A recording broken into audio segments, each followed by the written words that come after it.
વિષયોની આક્રાંતપણું તો કેવું છે આપણી અંદર, જોવા જેવું છે, અદ્ભુત છે કે મોટા ભાગે વૈષ્ણવના પ્રશ્ન શું હોય? પ્રસાદ લેવો કે ન લેવો, અહીં લેવો કે ન લેવો, આ લેવો કરો, વિષય આક્રાંત દેહા નામ ના આવે. પ્રસાદ કરો છો, વાત આ જ છે.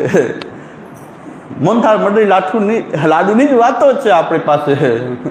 અને પ્રસાદ લેવો કે તમે પાછા પોતે મહાન બનવા માટે, સમર્પિત બનવા માટે અમે લઈએ કે ન લઈએ, લેવાય કે ન લેવાય? રે ભાઈ, લેવાય કે ન લેવાય એ તમારે બતાવી રહ્યો છે કે અંદર તમારે બેઠેલો ચોર. ઘણા મેં ના પડે કે ન લેવું, હું તો એમ જ કહું છું કે લેવાય કે ન લેવાય, તો પાછા લઈ લે.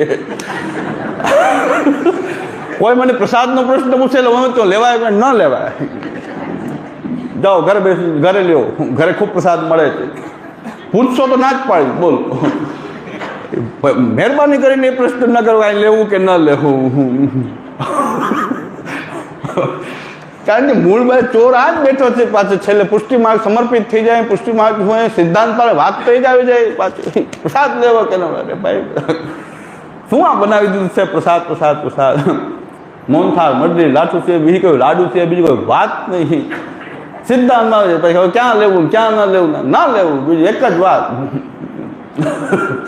બોલો હવે શું કરવું? તે ના લેવાય. તમને સંશય લાગે તો ના લેવું, ઘર ભેગા થાવ, ઘરે લેવું. તો એ પાછા લઈ દે કે બાવાએ કીધું એટલે લીધું, એમ કેવું તો મૂળ તો એ લોકોને એમ હોય કે અમે તો નહોતા લેવાના પણ બાવાએ આજ્ઞા કરી એટલે લીધું. એટલે કે ના લેવું. એક ભાઈ બધા અંદર ભીતરમાં ફરી આવ્યા ને પછી પૂછે કાંઈ મન માને એવું તો નથી, તો મેં કીધું ન જ લેવું, નીકળી જાઓ બહાર. અહીંયા આટા શું કામ મારો છો? આ એક ચોર બેઠો છે આપણી અંદર, વિષય આક્રાંત દેહા નામ નાવે છે સવદાર. બીજાને શું મળી ગયું છે? સિદ્ધાંતનું નામ મળી ગયું છે. સિદ્ધાંતનું બાનું કેવું મળી ગયું છે આપણને કે ફલાણો ભાઈ પોતાના તન, પોતાના ઠાકોરજી ભોગ કરે છે એટલે પ્રસાદ લેવાય, તોય ન લેવાય. લે એનું દ્રવ્ય એના ઠાકોરજી, પણ એ શ્રી મહાપ્રભુજીની કાનીથી પ્રભુ અરોગે છે. એનું દ્રવ્ય એટલે અરોગવા માટે બંધાયેલા છે ભગવાન. મારું દ્રવ્ય મારા ઠાકોરજી અરોગાવું એટલે અરોગી એટલે હવે પ્રસાદ લેવાય. મેં કીધું તોય ન લેવાય. બોલો કેમ ન લેવાય? આપણે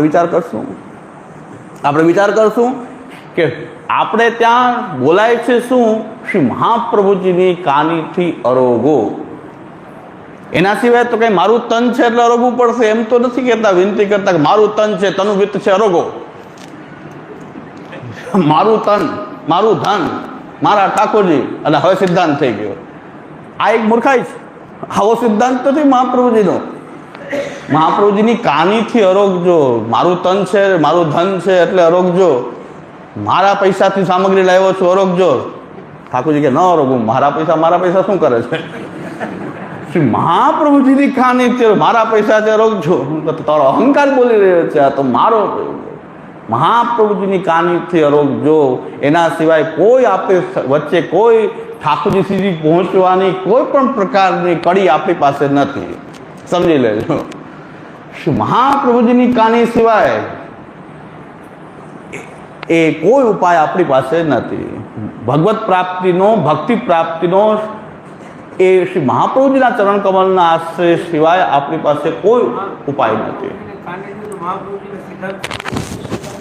એ જ વાત આવે છે. કાની એટલે શું? કાનીનો અર્થ શું છે કે શ્રી મહાપ્રભુજીએ જે સિદ્ધાંત કહ્યો છે એની મર્યાદામાં રહીને જો આપણું જીવન વિતાવતા કદાચ ન બોલો તો અરોગે. તો મહાપ્રભુજીની કાની તમારા જીવનમાં રાખતા હો, સિદ્ધાંતનું આચરણ કરતા હો તો ન બોલો તો પણ અરોગે. અને ખાલી બોલતા હો અને ક્યાંય પણ મર્યાદા રાખતા ન હો તો ઠાકોરજી બોલીએ તો પણ નથી અરોગતા. એ નિશ્ચિત છે. નથી અરોગતા તો પ્રસાદ કેમ થઈ ગયો? પ્રસાદ કેમ થઈ ગયો તો લેવાય કેમ? પ્રસાદ સિવાય લેવાય કેમ? આ વાત. હજી બીજી વાત કહી દઉં. બીજી વાત એ કહી દઉં, સ્પષ્ટ કહી દઉં કે શ્રી મહાપ્રભુજીની કાની એના જીવનમાં છે કે નહીં એના ઉપરથી નક્કી થાય છે કે પુષ્ટિમાર્ગી વૈષ્ણવ છે કે નહીં. પહેલી વાત, અવૈષ્ણવ છે. જે શ્રી મહાપ્રભુજીની કાની રાખતો નથી, જે શ્રી મહાપ્રભુજીની મર્યાદાને માનતો નથી, કાન ખોલીને સાંભળી લેજો. પાકી મર્યાદ હોય ગમે એટલો મેંડ અપરસ આચાર વિચાર, પણ અવૈષ્ણવ છે. અવૈષ્ણવ જે શ્રી મહાપ્રભુજીના સિદ્ધાંતોને માનતો નથી એ પુષ્ટિમાર્ગી વૈષ્ણવ હોઈ શકતો જ નથી, કદાપી નહીં. તો તમે અવૈષ્ણવનું ખાઓ છો. જો તમે એવા લોકોને ત્યાં ખાનપાન કરી રહ્યા છો, પાકની મરજા છે, સગો છે, વાલો છે, જે હોય તે, પણ જો મહાપ્રભુજીના સિદ્ધાંત પ્રમાણે એનું જીવન નથી, એ પુષ્ટિ માર્ગી નથી, અવૈષ્ણવ છે. અવૈષ્ણવનું ખાઓ છો તો તમારી મરજાત ક્યાં રહી ગઈ? કઈ જગ્યાએ મરજાત છે બતાવો? શું ઢોંગ અને પાખંડ ઉભો કરી દીધો છે પુષ્ટિ માર્ગના નામે? આ આચાર્યના નામે તમે શું છેતરપિંડી કરી રહ્યા છો? એટલે હું આવવા માંગતો નહોતો, કારણ કે આવવા માંગતો નહોતો, પણ હવે આવી જ ગયા છે તો પછી હવે મહેફિલ મેં આવી જ ગઈ તો સુધી જ લો. બાકી એકલા બેઠા એ સારું જ છે, બહાર કાઢવા જેવા નથી. પણ ઢોંગ પાખંડથી ભરપૂર થઈ ગયો છે આ પુષ્ટિ માર્ગ, ખદબદી રહ્યો છે આ ઢોંગીઓને પાખંડીઓથી. તો એની વચ્ચે શુદ્ધ પુષ્ટિ માર્ગી પણ આપણું ક્યાંય એ દબાઈ ન જાય, ઢંકાઈ ન જાય, એના માટેનો આ પ્રયાસ છે કે આ શુદ્ધ પુષ્ટિ માર્ગીય પણ આપણને એક જ ગૌરવ હોવું જોઈએ, વૈદિકત્વમ લૌકિકત્વમ કાપટ્યાત દેશ અન્યથા વૈષ્ણવત્વમ હિ સજમ તતોન્યત્ર વિપર્ય. આ જ પુષ્ટિ માર્ગી વૈષ્ણવની ઓળખાણ છે.